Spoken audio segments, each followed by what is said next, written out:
Dit is die naaste wat Suid-Afrikaners tot dusver aan die president se woning kon kom.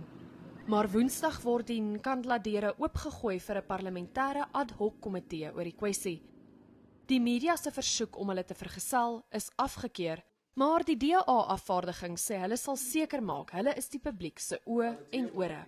I want to insist that we're entitled to tweet.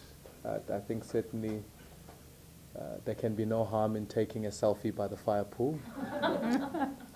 So I would be very keen to ensure that, because at the end of the day, we cannot allow the project that is in Nkandla to be kept a secret. Daar is egter reeds ontevredenheid oor die besoek, met die oppositie wat wil kapsie maak omdat hulle langer na Nkandla gaan ry as wat hulle tyd daar gaan deurbring.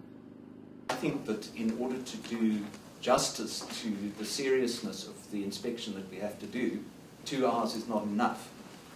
And it's a point that we will be raising at the committee on Tuesday morning. Maimane sê as Zuma nie afslaan op die openbare beskermer nie, sou dit beteken geen instelling hoef te doen nie.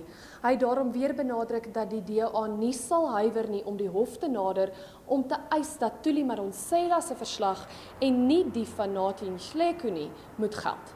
Daniela van Heerden, Johannesburg.